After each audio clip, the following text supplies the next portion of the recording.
I'm going to ask everybody to try to be as brief as you can. I don't want to rush anybody, but probably got about 10, maybe 15 minutes each to present. And some of you may be a little bit more than that, some a little bit less. So first item on tonight's work session will be a presentation on the proposed changes to the urban area designation criteria.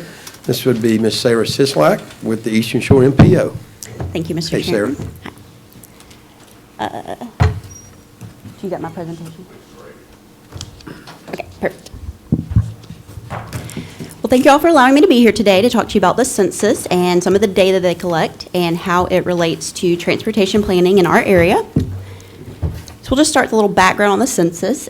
We know that they collect all types of data, the Census Bureau does, and some of that includes population and housing units, along with many other things. So they take that data and they analyze it and they apply certain criteria. And when an area meets that criteria and reaches 50,000 people, they give that information to the Federal Highway Administration and an MPO is required to be formed. And it's been this way since the Highway Funding Act of 1962. So the criteria that they use, it's a couple different things, and they propose changes basically every 10 years with every census. They propose changes. Sometimes they adopt the changes, sometimes they reject them, and sometimes they adopt a mix of them. So the first two I'm just going to go through quickly because they're pretty straightforward. The first is adoption of a housing unit metric instead of population. So instead of counting people, they want to count rooftops, both occupied and unoccupied. We're okay with this because we do have some seasonal homes here. The next is increased density requirement to 385 housing units per square mile. So this is at the census block level, and 385 housing units ends up to be about 1,000 people per square mile. That number is currently 500 people per square mile, so that doubles the requirement of the density for a census block. So obviously it will make it census blocks harder to reach the density and to be included. The next couple I'm just going to give you some examples are more easily explained that way.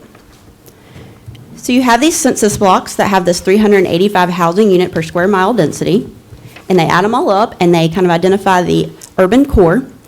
And then once those census blocks reach 2,500 people, is considered an urban cluster. So they are proposing to change that number from 2,500 to 10,000 people. So obviously that's a huge increase and would affect some of our member governments if this change is made. The next is distinguishing different types of urban areas. So right now, as I just mentioned, once an area reaches that 2,500, it's considered an urban cluster, and 2,500 to 49,999 is urban cluster. Once it reaches 50,000, it's considered urbanized, and that is when the MPO is formed. They're proposing to get rid of the different classifications and just have an urban area of 10,000 plus people. Since we don't know how the Federal Highway Department or the Department of Transportation is going to respond to this, we oppose this because we're really not sure. The enabling legislation specifically states 50,000 people in an urbanized area, so since we're not really sure how they're going to react to this, we think it's best to just oppose this. The next is maximum distance of jumps. So they use things called hop and jumps to connect urban clusters that have low density in between. Hop is 1/2 mile, and a jump right now is 2.5 miles. So they're proposing to change this to 1.5 miles. So obviously we would not be able to reach the areas that we currently reach. They also want to exclude the low density hop or jump corridor.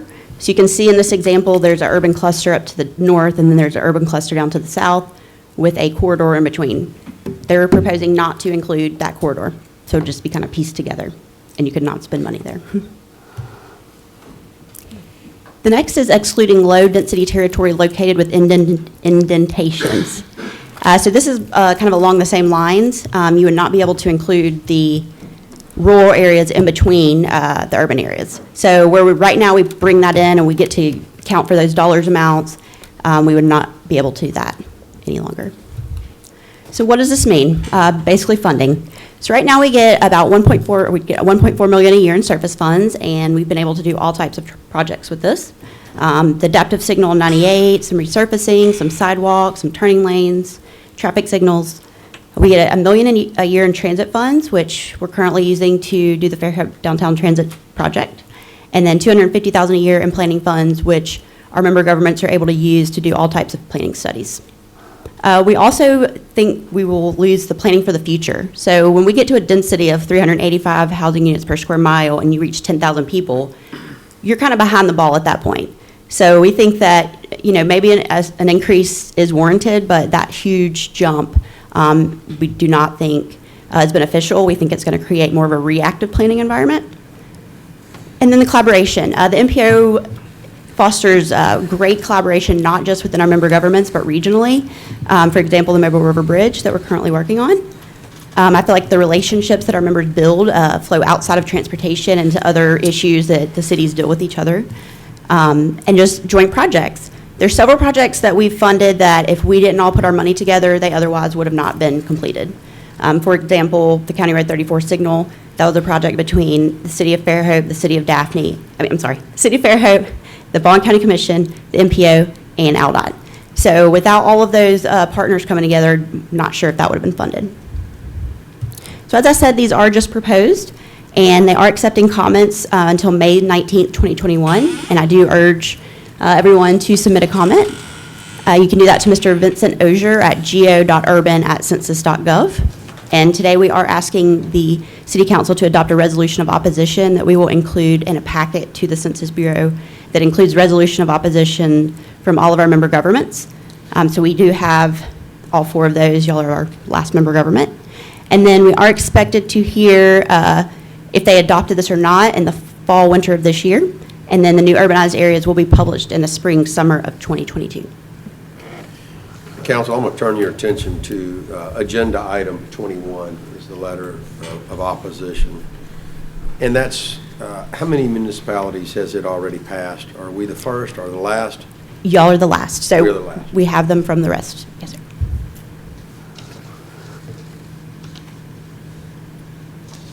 Another project that could affect is our transit hub and our parking garage, the alley project there that the MPO's partner with us on. And a lot of times, they've built sidewalks for us. We've asked them for traffic studies. She mentioned the traffic signalization, and while it wasn't concerning funding for the city of Fairhope, of course, the Mobile River Bridge has probably been the most newsworthy thing of the last, couple of years.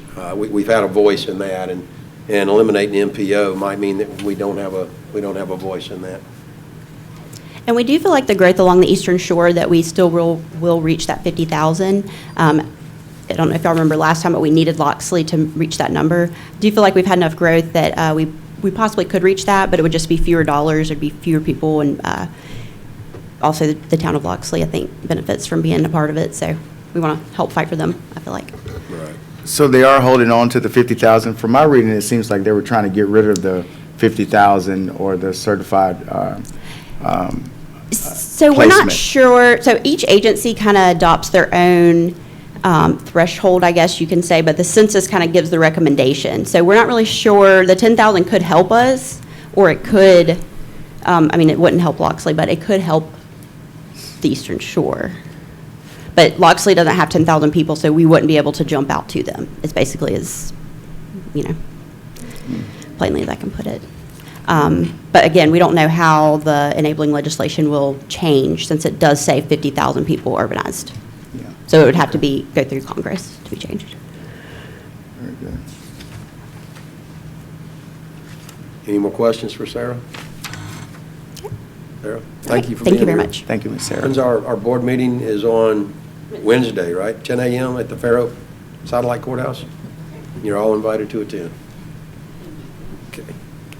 All right. Next item on tonight's work session will be a presentation from the South Alabama Land Trust, Ms. Connie Whitaker, and someone that we might be familiar with, Ms. Diana Brewer. I like being on this side. Thank you for having us. And I want to introduce you all to Connie Whitaker in case you don't know her. She is our executive director, and she's been with us for a year and a half now and has hit the ground running. She has really hit the ground running, is doing great stuff for us. So glad to have her here and glad for y'all to make her acquaintance. All right, do I just hit enter? To the right. All right, so starting with that, just want to back up just for a second. You know, we changed our name back in September from Weeks Bay Foundation to South Alabama Land Trust. And as I go through this, you'll kind of get a better idea of why we did that. So our mission pretty much stayed the same. We promote land in South Alabama. We promote land, or we protect land and conserve land so that we have clean water. And we all know how important that is. So if we don't protect the land, we don't have clean water. And that's our mission.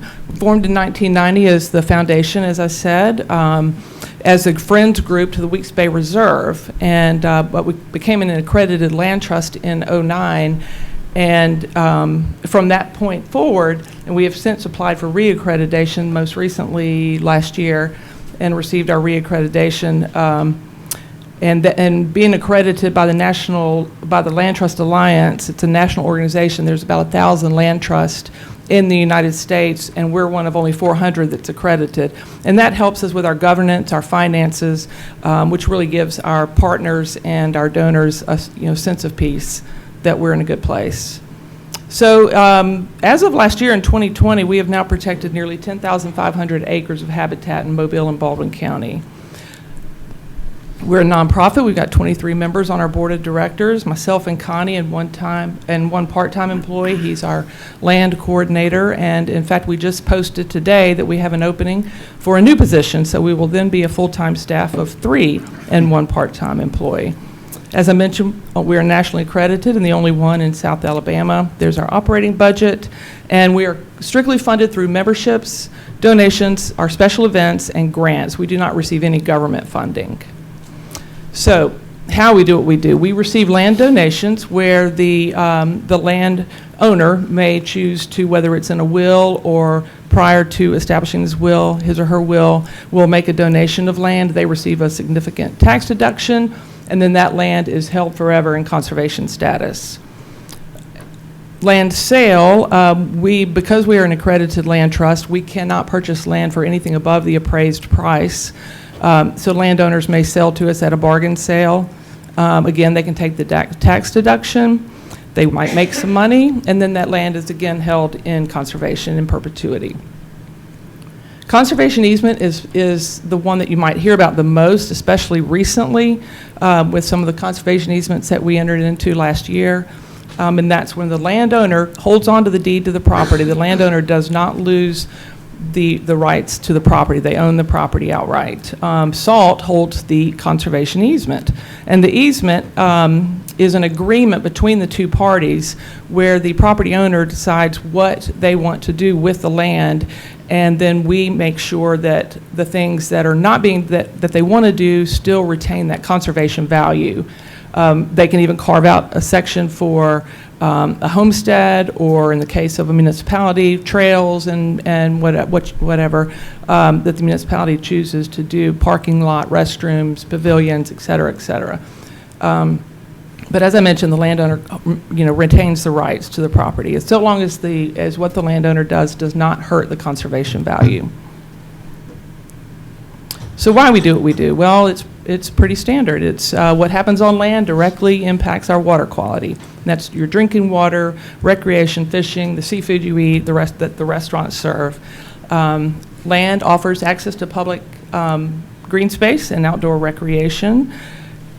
And a lot of people may not realize this, but having protected green space in your community can significantly add value to your property values. And that's a nice thing. The more green space you have, the better it is for your property values. And of course, land and especially wetlands protect us from storm surge, which we all know a little bit about that, and can help reduce flooding. And of course, wetlands are the primary feeding grounds for that great seafood that we all love. So last year, as I mentioned, was a big year for us. We entered into our first agreement with the City of Mobile, and that's 96 acres on Perch Creek, which is the last undeveloped tributary that goes into Dog River. So that was finished last year. Our biggest one was with the City of Gulf Shores. You might have heard about that one. That's the 837 acres. It's actually 2 separate parcels and 2 separate easements. And the City of Gulf Shores does have a plan to put in trails, and it is going to be open to the public with everything that you would need to do that. And the Holmes property was one that we had been working on for many years, and our board was really thrilled with this one. It's the 91 acres on Magnolia River, but the most significant part of that is it's 1 mile of waterfront. So we were sort of acted as the intermediary in that and helped purchase the property, and then it was immediately transferred to the state of Alabama to the Department of Conservation and Natural Resources Lands Division. Was that going, did that go into a Forever Wild, or? No, not Forever Wild, just being held by state lands.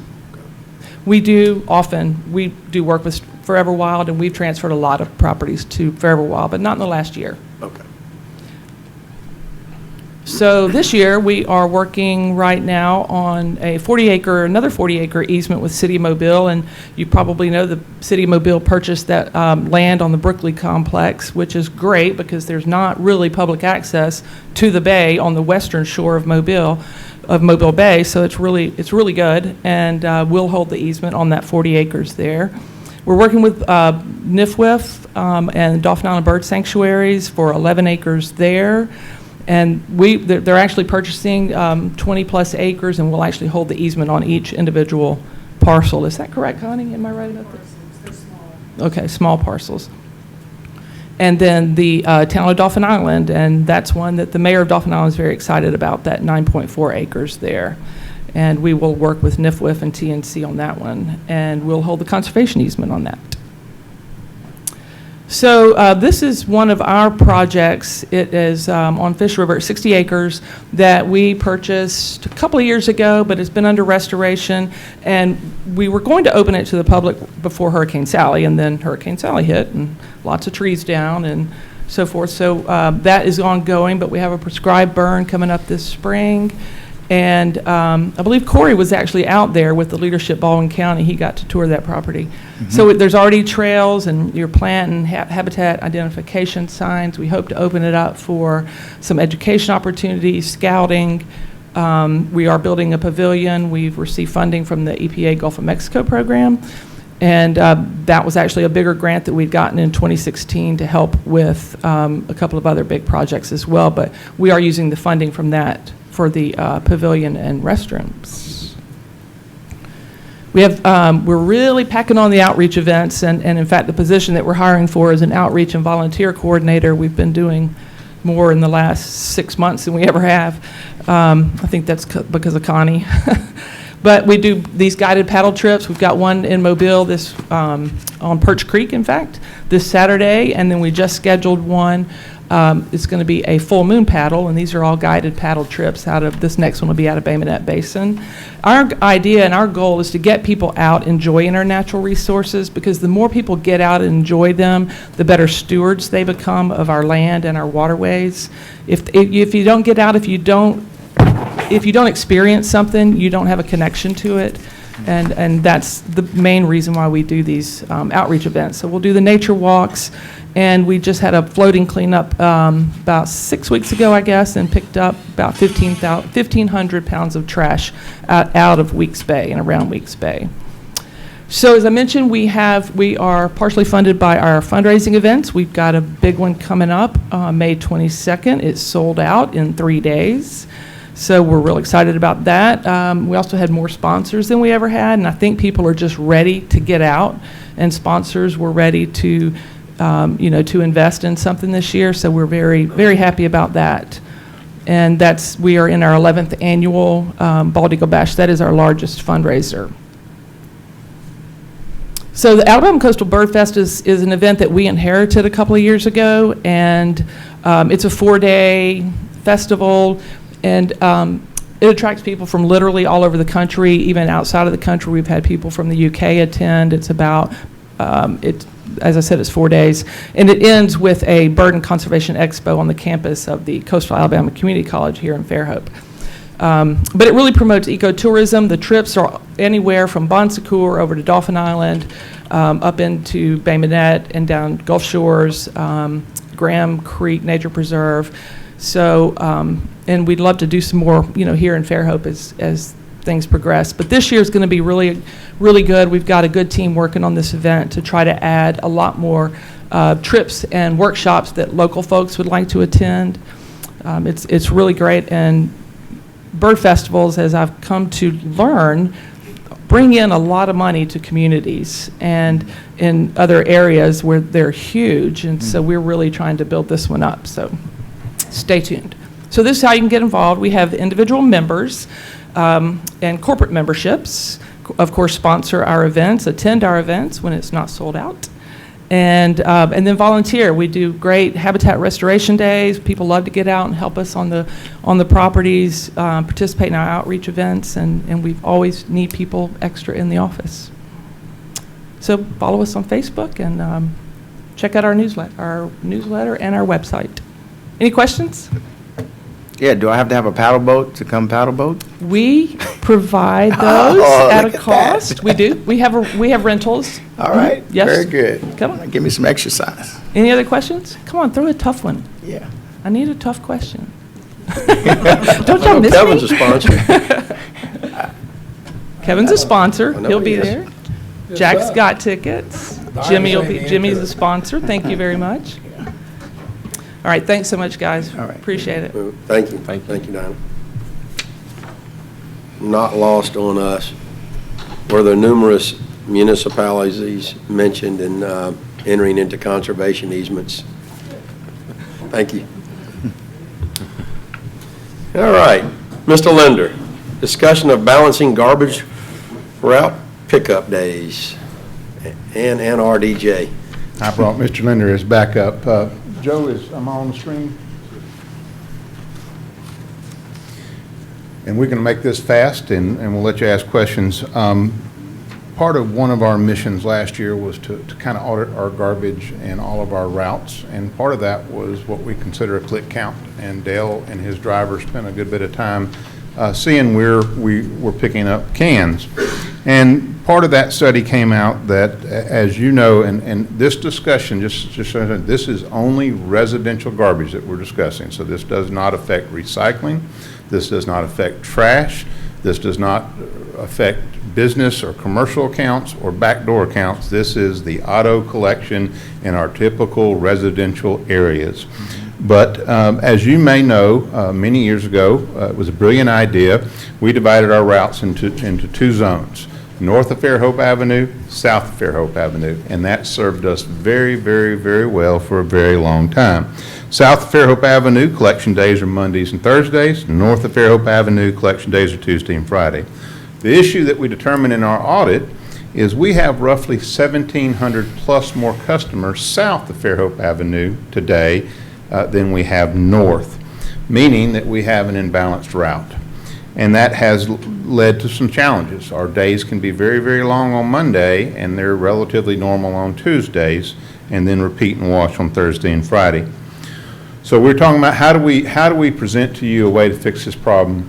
First thing, as an engineer, let's just move the line and balance it that way. Well, when you consider the line is a beautiful line in the sense that Fairhope Avenue becomes County Road 48 and runs all the way to Silver Hill. So it bisects neatly our whole community. Well, if you moved it down to Morphe or something southward, where you end up where it ends before the city does. And also, it just affects neighborhoods who had the same schedule for 40 years. And it just was too disruptive. The other challenge that we looked at is what's the easiest way to be able to communicate if a change is going to occur, and then how can we do it in a timely fashion that avoids any miscollections, because there's nothing more frustrating to put your can out and not get serviced. So our solution was to look at targeted neighborhoods, and it just became intuitive that look at newer developments south of us, mostly south of Twin Beach. And what we're recommending to you, instead of moving a line and disrupting a whole swath of the city, is look at nice contained residential areas that we can move from Monday, Thursday to Tuesday, Friday. The neighborhoods that would be proposed would be Stone Creek Villas, Stone Creek, Twin Beach Estates, Woodlawn, Bishop Road south of the airport, Oldenburg, Founder, Summer Lake, Saddlewood, including the little Pinewood right next to it, Southland Place, Huntington Woods, Old Battles Village, and Old Battles Place Apartments. That right now represents 1,732 customers. How would we go about doing that? Well, first of all, we'd have to have a good long-range plan to get the word out and to do it in a timely fashion so that everybody can prepare for it. We do have limited success with social media platforms, but the nice thing, most of these communities that are subdivisions have active POAs that have emails and newsletters, so we can directly communicate through them. And then finally, and I've had success with this in the past, I will just tell you where I live. My collection day has changed 3 times in 15 years, so it's not necessarily an unusual thing in the garbage industry. But a neat little sticker that goes on the can about 30 days before the change actually affects, it just reminds them a starting date and the days that the can would go out on the street. And our goal would be that August 1st is 90-day window out plus a few weeks that would give us time to get all these things in place. We think this is the easiest solution to the problem. And, the biggest example, when you think about the multifamily down at Old Battles and Section, it literally went from 0 customers to 156 customers in about a 14-day period of time, and then they opened the next phase, and we went from 156 customers to about 256 customers in about 14 more additional days. So that's a big shock to the system, especially with Dale and his folks. And we may sometime in the future come back and have to take one additional neighborhood and move it to continue that balancing because that's where the development opportunities in the community are right now. And one note, we're going to have to go back and reread the current ordinance. I know the ordinance says that residentials will be serviced twice a week and talks about fees and all that, but we do need to make sure if it has some language that says if you're north of Fairhope, this is your days, if you're south of Fairhope, this is your day, and we'll have to add a line with a note saying that except for and list these neighborhoods so that the ordinance is reflective of what we're proposing. But that's what, that was the proposal that we have before you, and we just wanted to get your feedback, and if you think this is a workable solution to this problem, if the ordinance needs some word changes, we'll get with Lisa, and you'll see that at a future council meeting. Questions? Mr. Johnson, you said that there's a 1,726 customer imbalance, so one is 1,726 more than the other side? Correct. Would you not give them 863 so that you don't have an imbalance of 1,726 the other way? I think that the number is, that's how many we have to move to make it balance. Is that a correct statement, Dale? Okay. Okay, I'm just making sure before you draw those lines, you did your math, right? Yeah. Sorry. So our imbalance is actually closer to 3,400. Okay. So that, all right. So, but yeah, we need to move 1,726 to make it balance. Okay. I should have said that better. Thank you. That's okay. That's a good math We won't let question. you get too far down the road. All right. Any other questions? My only question would be the projected growth is going to continue along that same, I mean, should you even consider moving more to prepare for? That's always a tough question because do you want to just flip the imbalance the other direction? You know, Dale and I've talked about that, and it's hard. You know, it's hard to predict, and you know, and the biggest frustrating, and we kind of like these as customers, but you know, townhomes have become very, very popular, and we're seeing a lot of applications. You're seeing a lot of applications. And if they have a garage associated with the residential unit, then we can serve them residentially, meaning that they have a place to store their garbage carts and their recycle bins. And frankly, those neighborhoods are easy to serve because they're all lined up just one next to the other, and the truck can run in there and do it, and they're good customers to have. So, and the problem with townhome developments, usually they get their COs in big clumps, and all of a sudden you have 0 customers in the area, and then you may have 60 the next week, depending on how fast they lease or rent them out. And we're seeing a lot of that, and most of it is generally southern, but we're seeing a lot of activity now north of Fairhope Avenue on the 181 corridor. So some of that may correct itself. I actually agree with Jimmy's thinking there, and that I would be willing to guess that everybody up here is fine with balancing this, but you might want to look a little bit, talk to the planning department, and if you know that there's 400 or 500 more units coming online in the next year or two, so you don't have to go through the campaign, the advertising campaign again. You might want to, I'm just making up a number, but you might want to snatch an extra couple of hundred down in that direction so that there's a balance in a couple of years. Unless you think it's so slow that it doesn't matter. I mean, it may be, that may be the case. Or it may be that it's, 20, 30, 40, and enough growth on both sides of the line. It's But I definitely. think you ought to at least look at it. We'll look at it, and I kind of try to talk, what the colony we have not talked about, and I thought, Dale, let's go ahead and move it, since it's down there as a cohesive neighborhood, and that may be what we come back to you in the ordinance form to add them. That way, we've kind of built in some reserve there. And it's not slow. Dale told me today they delivered 15 new garbage cans a day. So that's 15 customers that we have this week that we didn't have last week. So it's a good business right now. Yeah, so they could change that number by 7. Thank you. Any other questions? Yeah. Let me just ask the council, are we okay with doing that? Changing the ordinance? I think so. Okay. So when do you want to do that? When do you want to enact it? So we can instruct the August clerk? 1st. We're going to get with Lisa tomorrow and see what language needs to be changed, and we'll turn it in, and it'll be next meeting. Okay. Oh, that soon? Okay. All right, great. Thank you.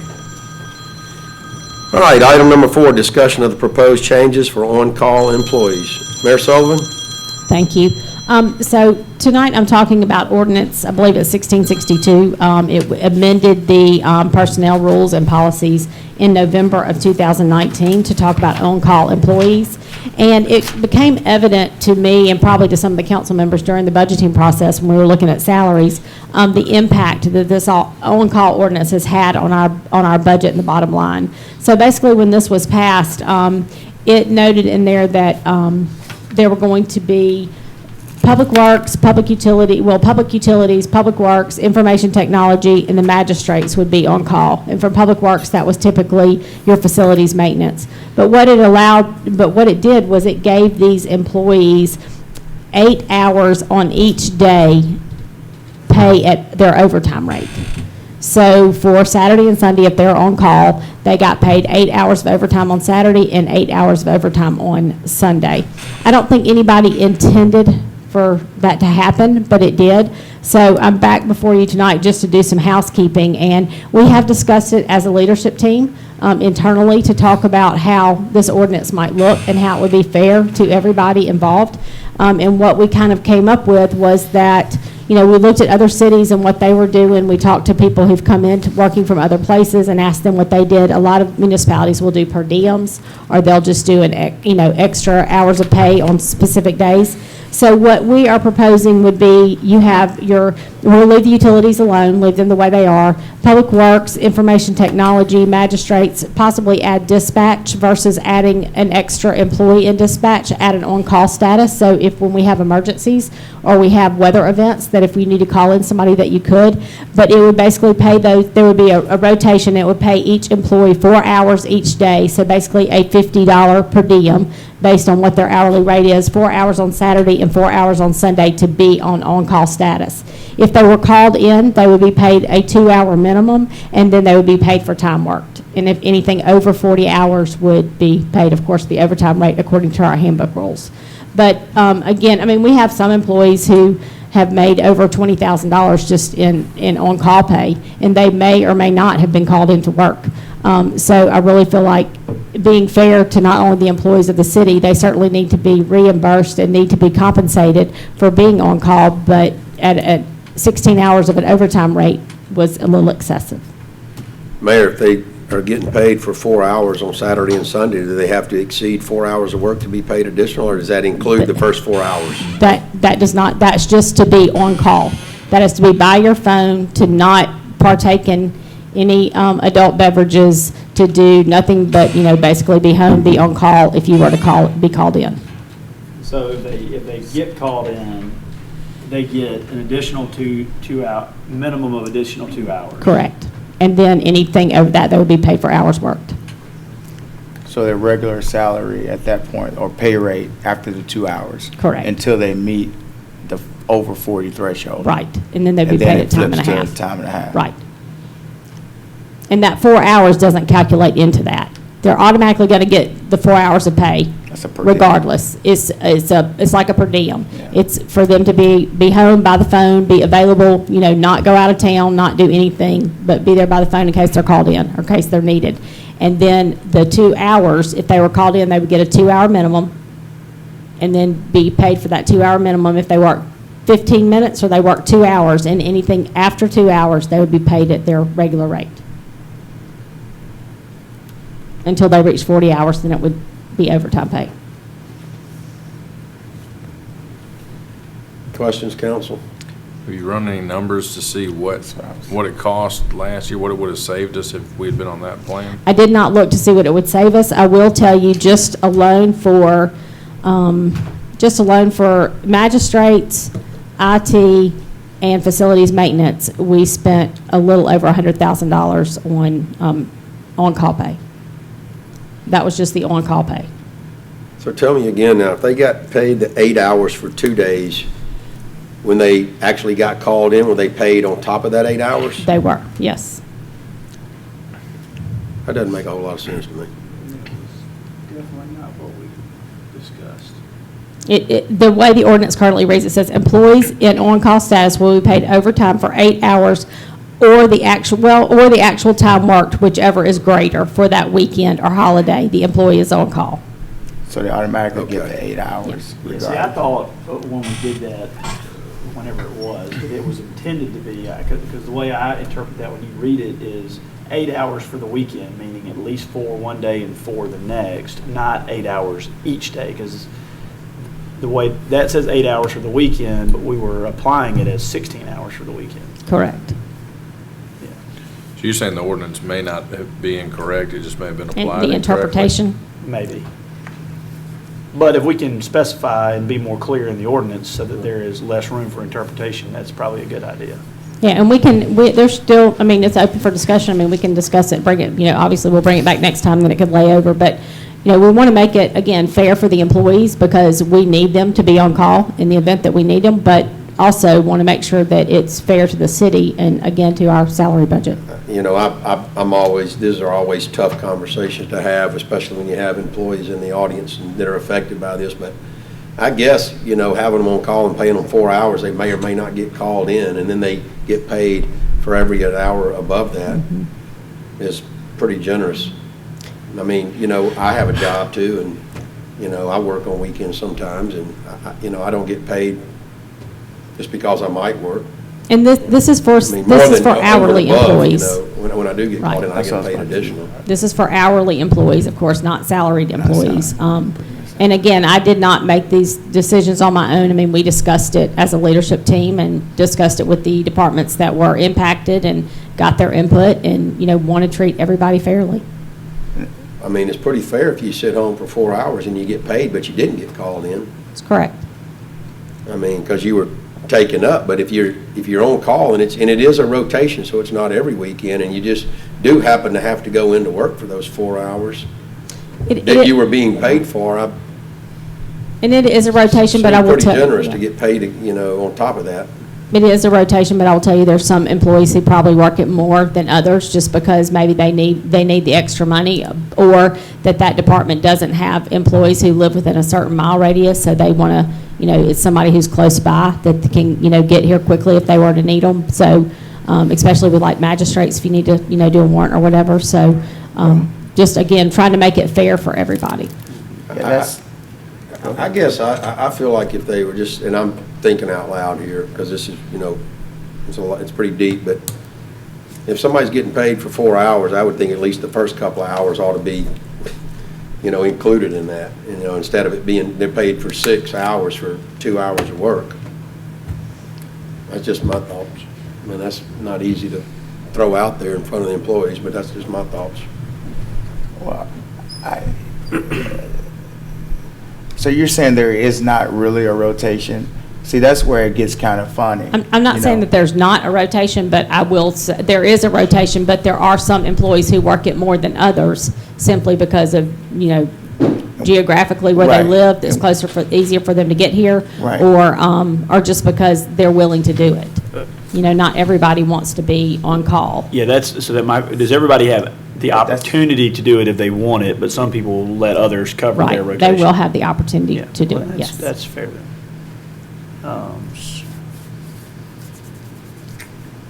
So what would be a reasonable amount of time between rotations? Is that like a once a month or a once every?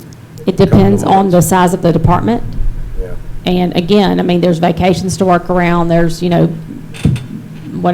sporting events for kids, just different things. So it's just going to be up to those department directors or managers to manage that.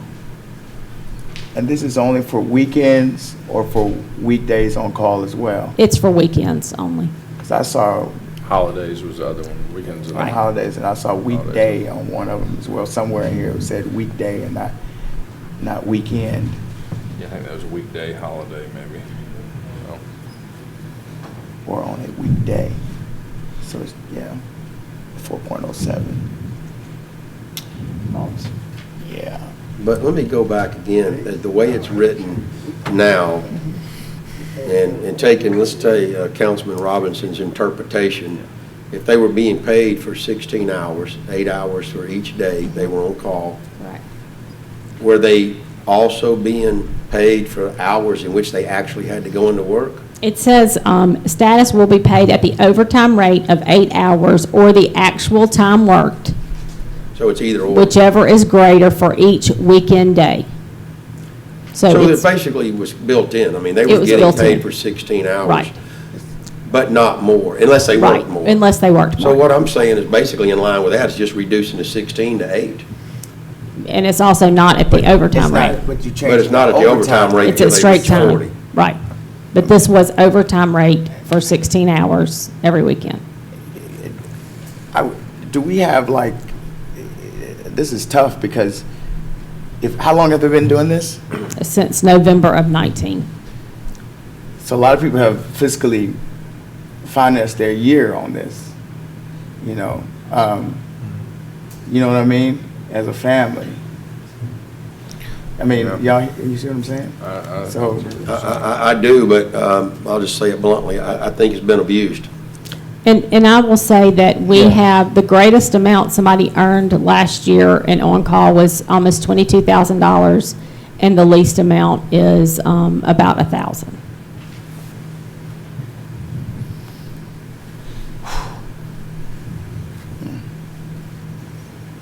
I think the mayor brought up the expense of it, otherwise, Yeah. I think she's not saying it, but she has to have some agreement with what I said, or else she wouldn't have brought it up for a change. that's right. I just do not think that y'all understood the ordinance when you passed it in November of 2019, that folks would be paid at their overtime rate. Now, if it was straight time for those 16 hours, it wouldn't be such that big of an impact, but overtime, and you have employees who are literally, during the storm or during the pandemic is a good example. I mean, there are things there's a lot of inequities. I mean, there are employees who came in and worked during Hurricane Sally and had no problem doing that. They were happy to do it. Came in and worked and got paid straight time, but then you have employees who are sitting at home and who are also getting paid straight time. So there are a lot of inequities in our handbook that we're going to have to address. This is just the first of I think anybody working more than 48 many. hours should be paid time and a half. This is just the first of many. If you're hourly Right. worker. But presumably, anybody who's working on call on the weekends has already put in that 40 hours. So in theory, any of Possibly. these sometimes Possibly. they adjust schedules to Right. allow. Sometimes They there'll be flex- some they flex flex time. flex time. Gotcha. And someone keeps, But quite often, they may not be called in for 16 hours. I mean, it might be 15 minutes. right. So, Well, yeah. yeah, so can we just keep the 8 hours and take the overtime rate off right now? Or, Well, I mean, there's got to be some way, I mean, if I am on call for the weekend and don't actually have to come in, I do recognize that it's an inconvenience to be on call. I mean, the inability to kind of live my life the way I want it on the weekend, because I am stationed in case I'm needed to work. Right. There is some value to that, obviously. But if I don't have to go, is that overtime pay versus, the 8 hours if you don't go at straight time, but potentially overtime if you do go in, as long as you're over the 40-hour mark. But I don't know how complicated we want to get with this. Because, you really, in order for it to be fair in my mind, you'd have to get pretty complicated because, and Richard, I'm looking at you because I feel like you were one of the people that were kind of leading this thing when we did it a couple of years ago. But part of the inequities were some people were getting paid more to do nothing than the people that were actually having to come in and do the work. Is that kind of where we started with this? Yeah, and if you recall, I was kind of an advocate that I do not think the probability is as high for public works to get called in as often as utilities. So I recognize that there could be an inequity there and still be equal.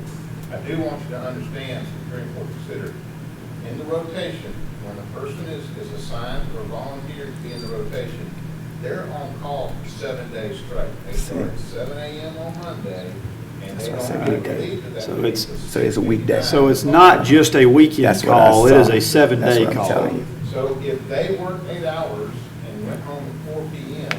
and something starts leaking out of the wall somewhere at 9 o'clock that night, they come in, that they're the call people, they're doing facility maintenance, to come address that. Or if the sinkhole forms or a limb falls across the road at 11 o'clock and continue calls, that same on-call person, Public Works, goes to address that sinkhole or that.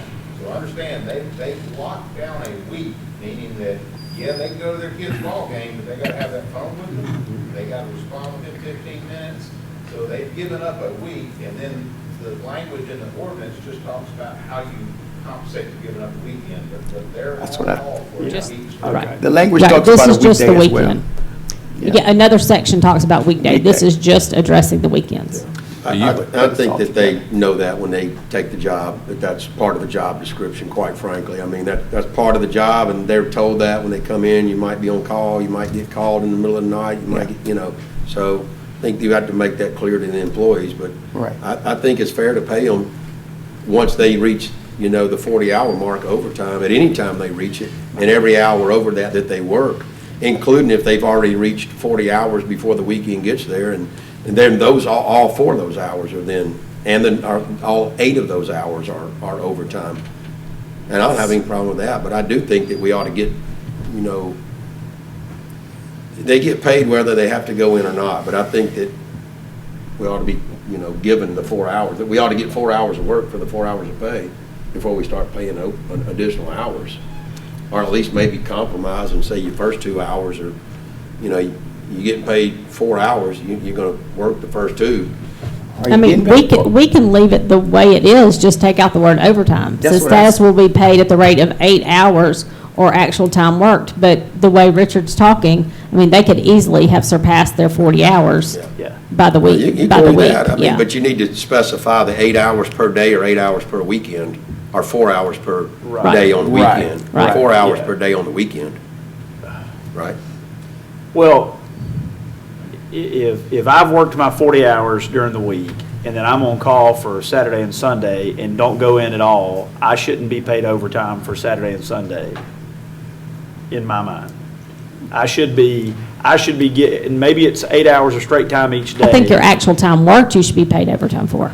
That's what that's the point I'm trying to make is if I spend my 40 during the week and as of Friday night I've got 40 hours and I don't get called in at all Saturday and Sunday, I should get paid 56 hours of straight time for that week.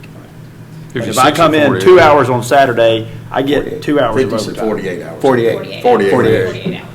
And what she's proposing, And what she's proposing. It'd be and what 48. she's proposing. Yeah, Instead of 56. but I would be entitled to some overtime because I worked 42 hours of actual work that week. Right. And I would just, That's if you came in for. That's would what I'm have saying. a- Assuming I came in for at least 2 hours. And the way you do that is when you put the on-call hours in the system, you classify it so it doesn't accrue the overtime. Does that make sense? And then if they come in, they swipe, they clock in, then you go over those 40 hours and you would, yes, accrue overtime. so what are your thoughts on them having to, if you're getting paid for 4 hours, and then you end up working 4 hours that day, are you getting paid for 8 or are you getting paid for 4? See, as a compromise of that, I would say if you're on call, you get the time and a half if you're over 40, but you don't get paid, you don't get paid additional hours. So go ahead and give them the overtime for the 4 hours, whether they work it or not. Whether they work it or not. But you- some But you people gotta just work did. more than 4 hours to get paid more than 4 hours that day. Yeah, I mean, I'd be fine with that. I mean, it's just kind of luck of the draw, whether, y'all know better than I do. I mean, because if I'm on call, I can guarantee you if I'm on call, that phone's ringing 100 times. Yeah. And if Kevin, he's laid up in the lazy boy all day, never takes one call the whole day. And so that's just kind of I mean, yeah, that's just part of that's just, luck of the draw sometimes. Right, well, it would be the same way it reads now. It would just basically say that you get paid at the overtime rate of 4 hours for each weekday, or the actual time worked, whichever is greater. So, Yeah. So Yeah. if you work 6 hours, you Right. get 6 hours of overtime. Correct. If you work If not, 4 hours, you get 4 hours of overtime. If right. you don't work at all, you you get 4 hours of overtime. Correct. Or just, So that didn't change. So all you're wanting to do is change it from 8 to 4. you're right. Correct, but if they haven't gone, I mean, if that's the way you want to do it, if you want to pay them at the overtime rate, that's fine too. But you would just pay them at 8 hours overtime rate versus, 16. but what we're saying is you just pay them straight time versus overtime 8 hours rate. or more if they work more. Correct. So essentially what your proposal was, you'd be paying them 4 hours of overtime, which is essentially 6 hours of straight time, and you're saying 8 hours of straight time. Or you were It's just saying. saying 4 and 4. I said to begin Straight with, time. they paid 4 hours of straight time on Saturday, 4 hours of straight time on Sunday. But then if they are called in and they go over they their go 40 into hours, then overtime. they get a 2-hour minimum, what I was- regardless if they work 15 minutes. And then they get paid overtime rate for anything over that 40 hours. But they would just get straight time, 8 hours of straight time for the weekend to be on call. It sounds like leadership's already vetted this and discussed it. And If y'all speak up if I'm not saying that correctly, but I mean, I think that's what we've talked about. I don't know if that's fair though, right? That's not sounding right to me, because if you're at the 40 mark, you're gonna automatically get overtime. Is that correct? If you come So in and we're saying work. straight time. but- Yeah, you're gonna be over if you come in at all. if you come in. That's only if That's you what I work. mean. You're gonna get straight time, you're gonna get paid 48 hours. Just call it a at per straight diem. time. You're going to get 8 hours per diem So- for the But weekend. if you come in for 2 hours, That's then when you're you're getting an overtime. extra, or if you come in for 15 minutes, you get an extra. 2 hours. 2 hours of overtime. Correct. Because Okay. you get a 2-hour minimum. Yeah, if you come in for 15 minutes Saturday and 15 minutes That Sunday, you sounds get fair. paid for 6 hours. That sounds. Yeah. Each very- day, you're getting paid for 12 hours. Right. And then it would remain to be seen whether you get straight time or overtime, depending on your prior Your hours. prior hours. Right. And I- If they're I on thought call that- all week, That's they why I was should. saying that seems, And it's hours worked. Like if you were off sick one day, I mean, there's all kinds of scenarios, but if you were off sick one day during the week, it's not actual time worked. That's why we have a payroll department that figures all that out. Right, but they're on call all 7 days is what I was. Correct. That is So, true. so, you know, So I would guess if you're on call all week, you probably hit that 40 hours. I would think by so. Friday afternoon. so, I mean, I think we get kind of splitting hairs when you get down. Yeah. I mean, my thought would be you get paid your 4 hours Saturday, you get paid your 4 hours Sunday, straight time. If you work that 4 hours, you still get, if you work that 4 hours, it's overtime. If you don't work it, it's It's straight straight time. time. Assuming you go over your. But without that built-in 2-hour automatic, you know, yeah, that's what I'm getting hung up on. that's where it gets confusing, the 2 hour. Because you're losing efficiency as a city if you're not getting much work done for 6 hours pay. Or you may not be getting much work done. You might be getting 6 hours. But that's already in place, right? yeah. I mean, so all we're doing is reducing. Oh, the other side. It's getting X dollars Yeah. amount to work, to be on call. It's Right. just X dollars. If they come in, that's when they punch the clock. You're just giving them a supplement. For being willing to be on call. yeah, and I mean, I see I'm the- good with the way y'all I- proposed I it. see the point of the 2 hours. It seems like it's designed to reward those who actually get called in versus those that go the whole weekend without. But I almost just think that's kind of a roll of the dice. If, sometimes you get called in, sometimes you don't. And so during the week though, you don't get those 2 hours, right? You get paid for actual, you do get, like if you get called in after hours, if you come in and work 30 minutes, you still are getting paid for 2 hours. Is that correct? Isn't that correct, Richard? Yep, that's correct. Yep. Okay. So it's a continuation of what you're already doing all 7 days, or We're just 5 giving days. them again. Well, the- not really, because you're only getting paid for 2 hours, and the weekend you'd be getting paid for 6. Yeah, we're just going to give them the per diem on Saturday and Sunday for taking up their weekend being on call, not being able to live their life, like Jay said. Sometimes on Saturday and Sunday, I don't mind getting called into work. It gets a little crazy in my house sometimes. Yeah. Well, What you get for having 4 kids. That's correct. That's right. Well, you get a busted water main at 2 o'clock in the morning, Yeah, okay, 42 degrees weather, we you understand. might mind then. The other thing is that is up to the department to manager too, to sometime manage that time. If you have an employee who's been on call all week, and they're gonna take call on the weekend, and they have worked, say, 3 hours over each night, I mean, they could, flex their time on Friday to let them off early so they don't hit over that 40 mark. I mean, sometimes that's not unfair to the employees, but sometimes it's just managing your payroll. And in the private sector, that happens all the time. You don't allow people to get overtime, you send them home. Right. So, but we also have weather events and things that have to be taken care of. Right. I don't know if we have a consensus or not. Yeah, let's just go down the road. Tell us what you think. Let's clarify what we have a consensus on. What we're proposed is what we're talking about. I don't know Meaning, if we have one. yeah. Do you want me to go over it one more time? So say what you're saying, what you're proposing. Okay, and let the me see if I- proposal is that we pay each employee who is on call on the weekends, Saturday and Sunday only. They get 4 hours of straight time on Saturday, 4 hours of straight time on Sunday, basically as a per diem to be on call. If they are called in, they will get paid for time worked. If that time worked is over 40 hours, it will be at the overtime rate, which is time and a half. And they get a minimum of 2 hours. Minimum of 2 hours, whether they work. I think I think that's fair. I mean, So they're getting 7 hours of pay for Saturday, 7 hours of pay for Sunday if they, yeah. If So they get called in. my rate Potentially, limit, if they're work on those days. right, Six. my rate limiting Six. factor was to know that they were on call Minimum. for 5 days that week. That makes a big It's 6, difference. isn't it, 6 hours, not 7 hours, 6 hours. 6 hours if they come in at all. Jay? They come in at all on one-time Saturday. Well, one-time no, it's Sunday. overtime. It's 2 6 hours hours of overtime.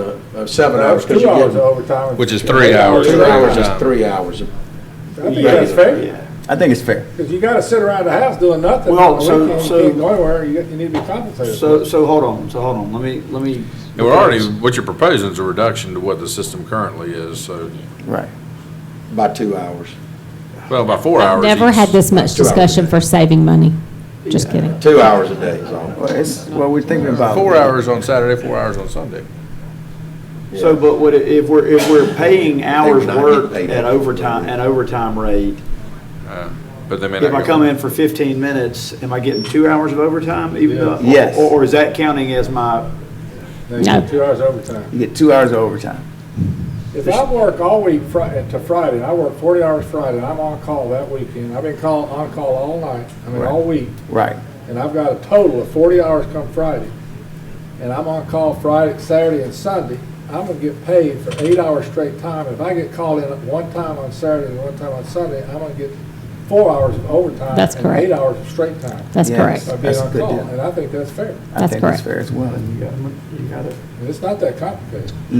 Where you been the last 45 minutes? I mean, why don't you say something now? I mean, you sitting down there. I tell you, I disagree, but I'll vote It's one in against. the bunch, and I called off pretty quick. I just disagree with you. I just. That's not a problem. I think. At least we understand It's a reward what we're enough to talking get. about. Overtime is Don't also disagree a with it. reward. Overtime is also a reward for all those hours worked. I mean, you are getting paid 50% above your normal rate. That's a pretty darn good award as well. And a lot of people like that, They like working overtime. The law, but- Which part do you disagree with, Jack? I free 2 disagree hours. with getting The paid minimum the 2 additional hours. hours The automatic. automatically. automatic, If you're if you go already in. getting paid overtime, getting paid 4 hours on each day, that if you get called in, you automatically get an additional 2 hours. But, so in terms of laying out the That's savings. only if you go in. It's not automatic. It's only if you get called in. Right, still. But so instead of paying 16 hours of overtime, we're So paying you're saying 8 straight you should get time, paid 50 and then minutes, whatever it 50 is, they go in for. Well, I would probably So do a instead of- minimum. I'd put a minimum. Instead of 24 hours, you're paying them 8 plus. Plus, yeah. I Plus could put it, I plus would, whatever they work. what I'd say is a 2-hour minimum. Let's say you got called in twice on Saturday. You're getting paid for 4 hours, right? You get called in the morning, you get called in the afternoon, you got called in twice, you might not have spent but an hour there, but you get 2 hours credit each time.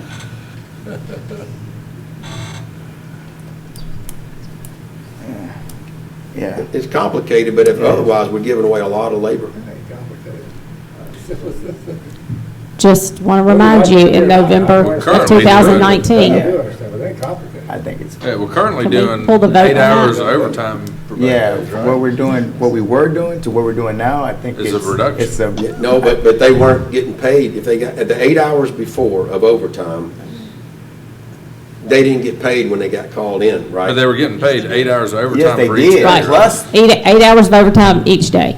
and No, but Or, they got, or the hours worked. Right, whatever so if they was worked 10 hours, they were getting 10 hours of right, but if they overtime. worked 8 hours, they were only getting 8 hours. Right, but still, overtime. regardless of whether they came in, regardless of whether they came in or not, If they work You 0 get hours. work out of they it. still got They 8 got hours of 16 overtime. hours Yeah, of 16 overtime. hours of overtime for the weekend, no, they were getting paid regardless. regardless. Jack, Right. what you saying? 24 hours of straight I time. understand all Okay. that. I fully understand it. What I'm saying was they weren't getting paid additional hours for work that wasn't performed. But if they didn't work. I mean, they were getting paid, I mean, They are getting they were paid. not. Yes, they were. They had to work 10 hours to get paid 10 hours. No. Yeah. No. They may have Yeah, they not, were. 10 no, hours. well, they may not have come in all weekend. They never got called, but they were on call, and they were still drawing 16 hours of overtime pay. I understand. I mean, in a single day, though, Okay. in a day. Yeah, I'm confused. Yes. Okay. 10 hours, if you work 10 hours a day, you get paid 10. If you work 8 hours, you got paid 8, you didn't get paid 10. You had to work, and if you worked 4, you got paid 8. 8 was the minimum, but if you worked 8, you got paid 8. At overtime, now, let's put that aside. But in this method, if you work This method. any, you're getting paid for 6. If you work any at all, you're getting paid for 6. But That's why I if you, said this no. method, you'd have to work like 10 hours to be at the same amount that you would have been on the old system. Yeah, you really have to Right. consider that 4 hours, like I said, a per diem, or just administrative pay to be on call. The other I mean, that's thing, what you're you're not getting paid overtime for those 4 hours. You only get paid straight time irregardless if you go in or not. If you go in or not, that's when it clicks into overtime, if you've got 40. But the 4 hours per Saturday and Sunday is straight time no matter what you do, or how many hours you work. Nope, that's not true. That is true. No, she Under said, her plan? if you've already reached 40 hours and you're working overtime, you get paid time and a half. Not for those 4 hours, you don't. Not this one. That's what I'm hearing. That's what I'm hearing. Okay, well, I may be missing that. then. Yes, So, sir. That's- I thought you said if you'd already reached 40 hours when you get to the weekend. Only. Only if you're working. Only if It's for Only work work. That's hours. just, that's just a stipend for being available and being on call. It's just a beeper call, I like got a, that. yeah. Mhm. So, I feel pretty good about it now. yeah. Now that Kevin explained it to you, Now right? Kevin broke it down. Y'all see me after me, I'll explain it to you further. We're not moving Good thing on we tonight still have anyway. time for discussion. All right.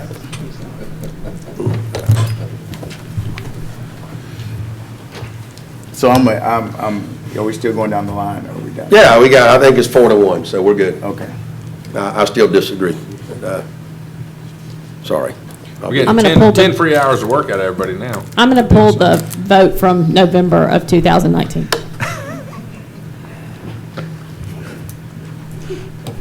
I think it was a long time. We talked about it a pretty Yeah, good we should bit. have discussed it more on November 19th. Sounds like. We discussed it I more. can't wait till you don't understand the next thing. You're going down. All right. Presentation of Encompass 360's proposal for a safe room grant. Ms. Walker? Well, that's a hard act to follow, but we're going to try to do this in 10 minutes. Mr. Eddie Culpepper is here from Birmingham. He came all the way down tonight for this presentation, so we're going to try to do this in 10 minutes. As you know, the city of Fairhope submitted a letter of intent for a safe room grant for hazard mitigation grant funding. And we have received word back within the last few days that that was approved for application. What this means is that we have not received those funds yet, but that we do have to put together a very concise and thorough report for that application. As a reminder, we estimated the project cost for this to be $1.2 million for a safe room that will house up to 75 employees. That $1.2 million includes the $900,000 that FEMA will fund, as well as the $300,000 that the city will fund. Mr. Culpepper is here from Encompass 360. They do program management for safe rooms and have done quite a few, including those locally in Spanish Fort, Daphne, Alberta, Pritchard, and Citronelle. At your packets, you will see not only the presentation we're about to do, but also you will see his his presentation and his proposal for this. It should be noted that he has got quite a lot of experience. I'm going to let him come up, and we have 10 minutes. Thank you. Thank you, and I will move fast. Thank you for allowing me to come and talk to you guys today. My name's Eddie Culpepper, and I'm the president of Encompass 360. And Encompass 360 is a project development company which specializes in safe room projects. We've done quite a few up in the northern part of the state, which are tornado safe rooms or shelters. Some people use the word shelter, but FEMA uses the word safe room, if you ever hear that term. And we've done several down here on the coast, one being the Baldwin County Coliseum, the ARC Special Needs Facility, and then we've just recently done 5 first responder safe rooms, that one in Spanish Fort, one in Pritchard, Daphne, Alberta, and one under construction right now in Citronelle. Just to let you know, I'm not going to use this screen thing here. I'm just going to follow my notes so I can move quickly. Baldwin County as a whole was approved for $14 million out of Hurricane Sally, and you guys were ranked as one of the top projects to get funding.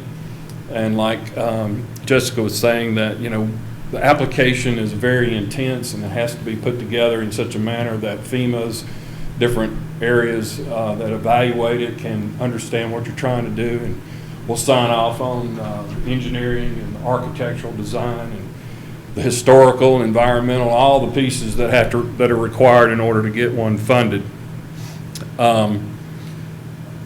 We've been successful in over $42 million worth of safe room projects throughout the state of Alabama. About 30 of those are all safe rooms, 5 of which, like I was mentioning earlier, are first responder. Let's see what else here. The other thing that we're kind of faced with, we're on a short timeline. FEMA and Alabama EMA has given us till July 21st time frame to have all this put together and submitted to them for review. So that's the other thing that we got to keep in front of us. These, like I was saying, these are very specialized projects. During this application development period, there'll be design and engineering going on, both structurally and functionally. Location of where this facility is going to be is key. It can't be in a flood zone. There can't be any historical or environmental issues.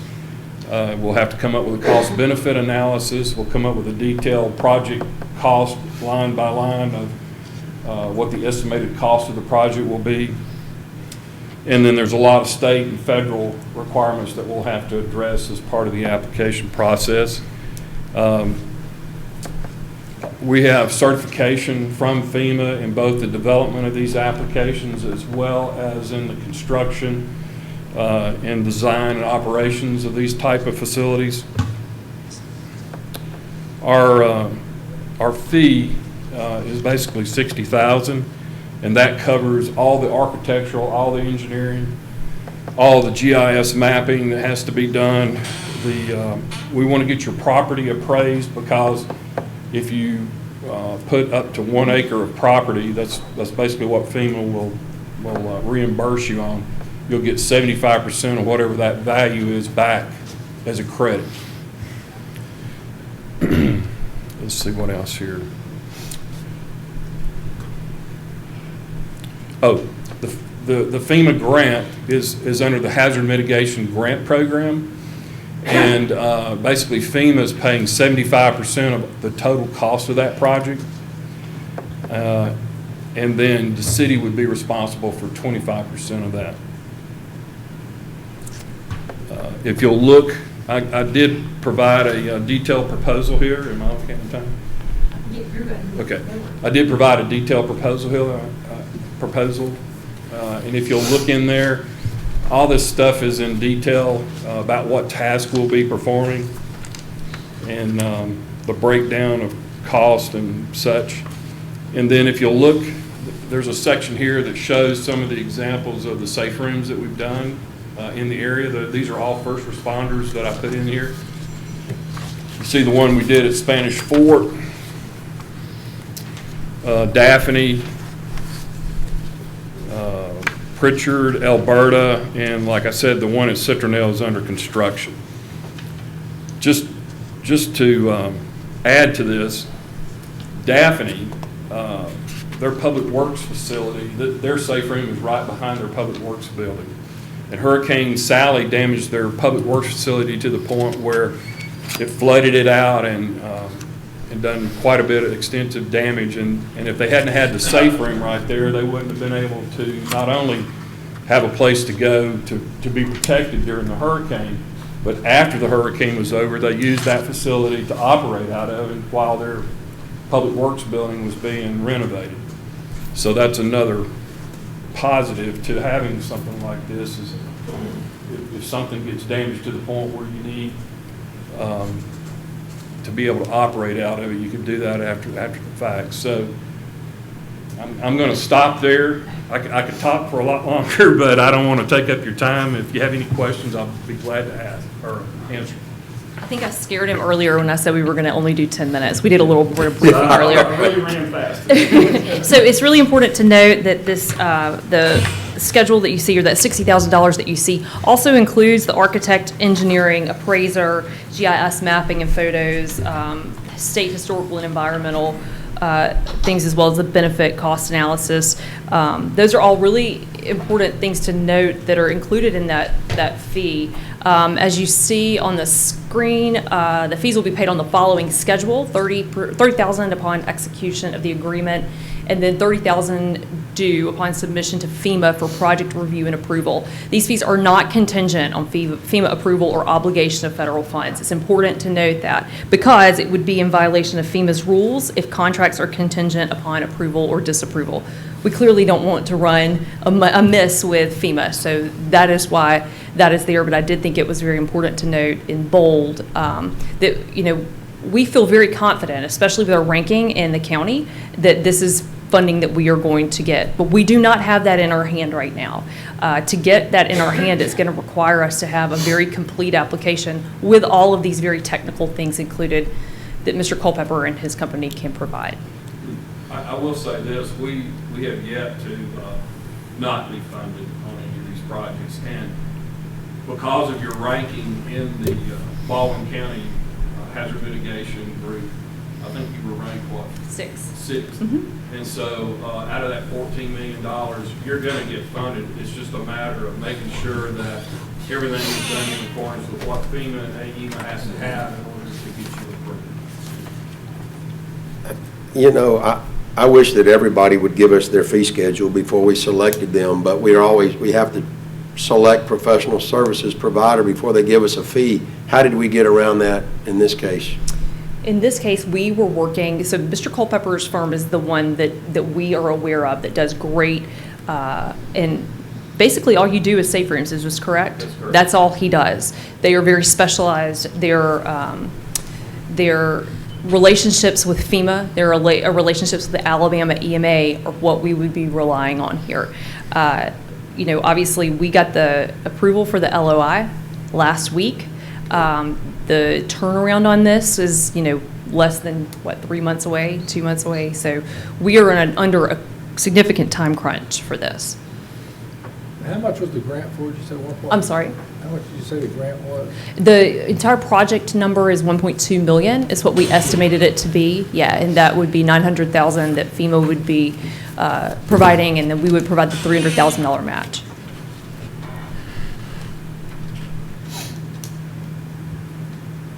So are you asking us to? Thank you for asking that. No, I'm not asking you to do anything tonight. I'm asking you to please review what you have in front of you. It's a lot of information. I know that we put quite a few things down there, and we don't have a lot of time to go over this. Are you wanting to get this on the next agenda then? I would like for us to consider. Selection? Absolutely. Consider moving forward for the May 10th agenda for approval for this, so that I mean, he doesn't have ample time to put this together, but it would give him as much time as possible. Like I said, I actually, you know, I like to get the fee. I like to know exactly what it is. We can do, but I want to ask the city attorney, I mean, we don't want to disqualify anybody by knowing a fee prior to. We okay with that? No, that's not. You just can't ask them. I can't ask him to tell it. I can't ask him to give it Based to on their him. fees, you can't go fee shopping. They weren't disclosed it. Ah. I know, it's crazy, isn't it? That's great. It's a law. That's, Scott smiling back there. All right. Any more questions? Any questions? it might be putting the cart before the horse. Do we have a location in mind?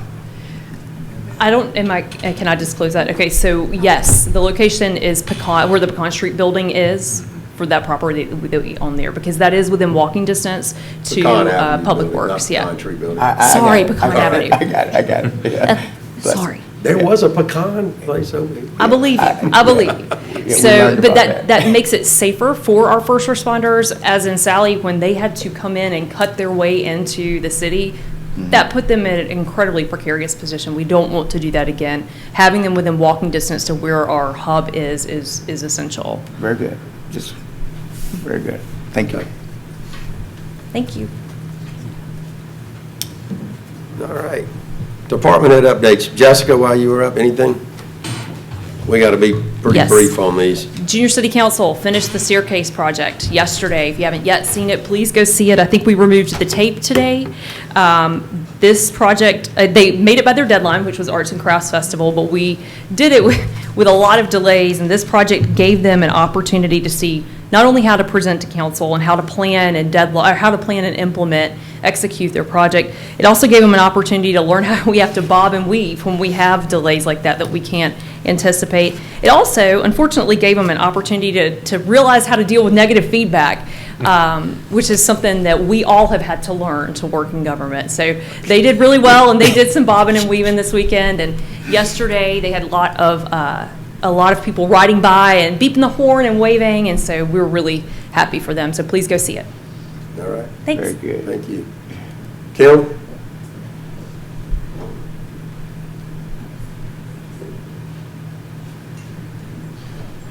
I just want to update y'all on the CARES Act money. Last meeting, I explained that we started getting some of that money in, and there was one project that was delayed, and it was going through legal review. And that was a security window over at the police department, and it went through final review with the attorneys, and we received all the money for it. So just want to That's know good that. news. God bless. Bobby, is golf good? Oh, we got a report? I'll be brief. Okay.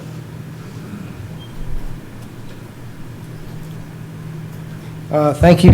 We had a great Eastern Shore Kiwanis tournament this past week. Thank you, Councilman Conyers, for playing. We had the Jill Hall Memorial Tournament this weekend, which is a special family affair for the Hall family. And Jill Hall, the memorial trail down in front of the Grand Hotel, is named after her. So that was a nice outing that we had. We do, addressing junior golf will start June the 1st. We have our clinic now that we'll still practice some social distancing, but we'll be safe out there on the driving range with the kids. So that's been posted. So we will have junior clinic this year. We have some new ceiling fans coming in on the back porch that were damaged from the hurricane that need to be replaced anyway, and some new lighting on the back porch that's been taken care of. We have some new pull carts coming in. Our pull carts are in pretty bad shape, but they're have some new ones coming in for those who like to walk and exercise. So we have a lot of things going on. Pat White and I are still working very close with Jeff Williams and looking to improve some things out there. But we're in good hands. We've been very busy with springtime, but we're in good hands right now. Thank you. Thank you. Pat?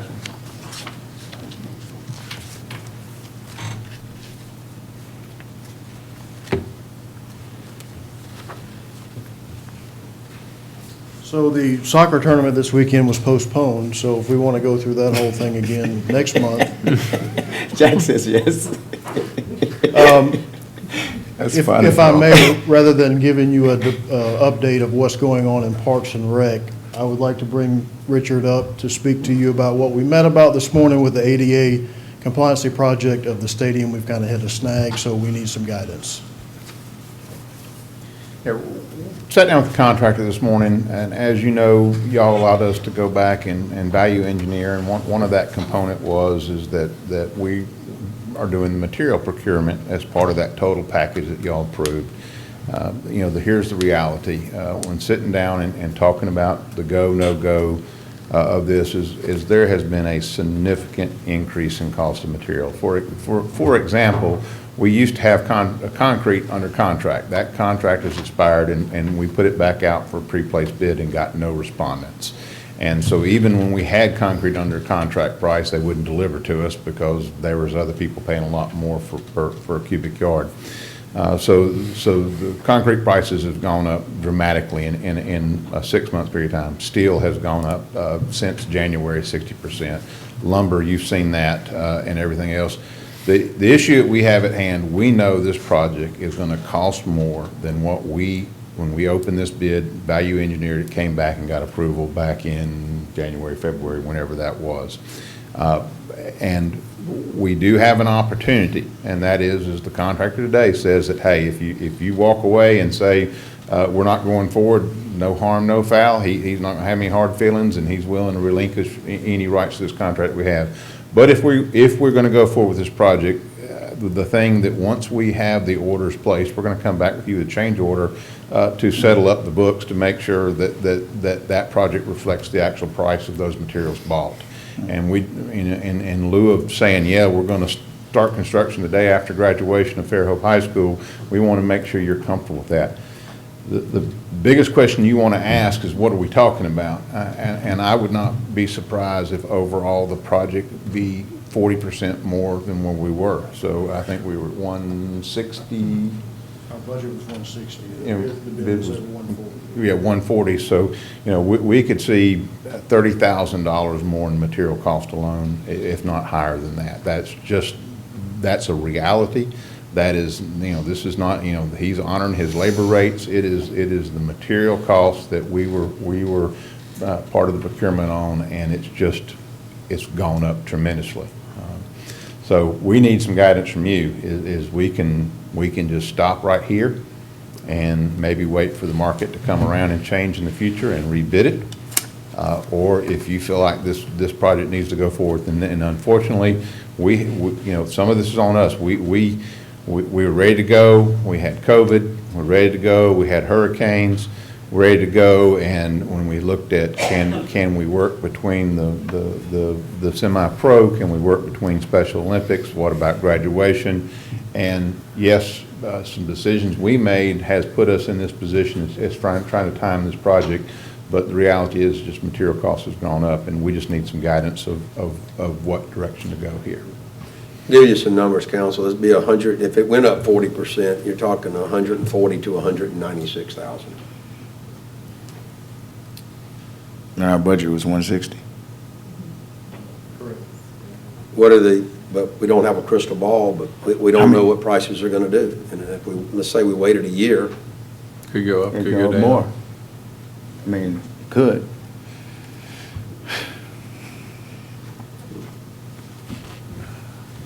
When would we know exactly, right now we're talking roughly 40%. At what point in this process would we know more concretely, no pun intended, what those numbers are going to be? Other than concrete, which you buy as you build, so then this thing has several, part of that. I mean, the block, the brick, the form material, the rebar, we could start the procurement and get prices on that. And I will tell you, like with rebar right now, Mr. Boone can say this, is when they give you a quote, it may have 72 hours that it's good for.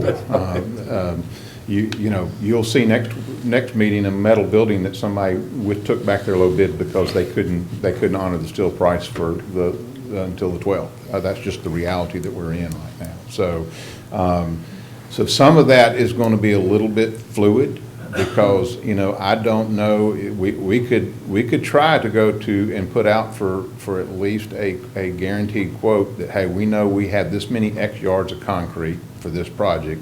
Can you lock us in a price for the total project? They may or may not do that. But we can ask. Well, I just would like us to see us get this done. I would too. Sooner rather than later. And so if we could lock it in, I know 40% is an increase, but there is no crystal ball to say it's not going to keep going the other way.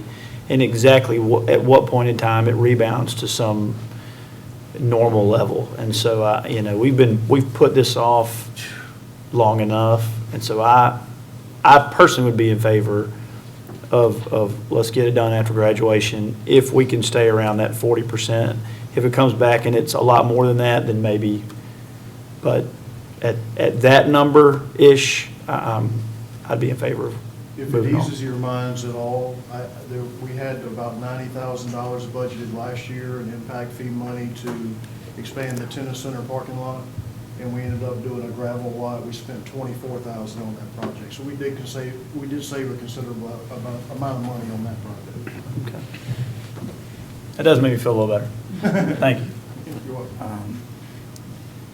Well, if it's fair enough, if you'll give us the remainder of this week for us to at least see, get some, we have quantities, we just got to get them priced out, at least budgetary priced out, so that we can give you a relatively certainty there. Biggest challenge is we have a contractor who really want to know, is he starting work on the day after graduation, which is about 3.5 weeks away? May 19th is good. So, he's got some ramping up to do too. So we don't have a lot of time, but, I'll give it, we will get our buyers getting quotes in, but the problem is if we get a price for steel, or the rebar package, it's not going to be good for a very long time with the way that the market's going right now, so. So when you say that, you're saying that we should move then, right? Once we move, we need to move. Is that what you're saying, Richard? I'm just clarifying. The good news, block, brick, wood, and rebar, we can order as a total package. And Right. meaning as soon as we issue the purchase requisition, that price is locked in at that point in time, because we've made the purchase. Concrete's the one that, you schedule 10 yards, you schedule 20 yards, and then a week later, there's a chance that price could change week to week. That's Richard, and that price is a pretty well-published price. And the reason I ask that question is we don't want to send a signal to everybody in the universe that we're willing to spend 40% over, what rates were or what costs were 6 months ago, a year ago, to get a project done. In other words, every time we start getting a price, it's 40%. So that's a pretty, we can confirm other people are paying that same price for concrete and steel. It's a pretty easy price to confirm, right? And that, at least, the good news is you guys have already approved a budget for this project. So we can go ahead and place the steel order, place all that, and we're locked in at that point in time. But what you understand, eventually, we're going to come back to you with a change order that corrects the resolution to reflect the true cost of the project, so. I don't have any problem with going ahead. I do worry the precedent, but I don't know that it's the same,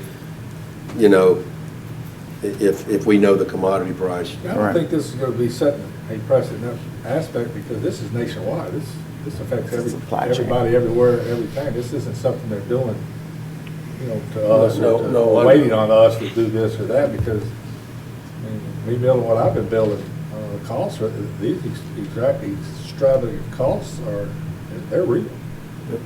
That's what I just said. They're not doing it. It doesn't matter if you go up 40% or not. You agree on it.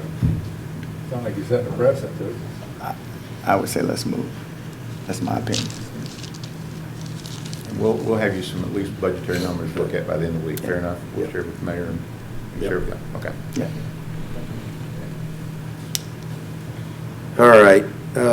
We got to adjourn.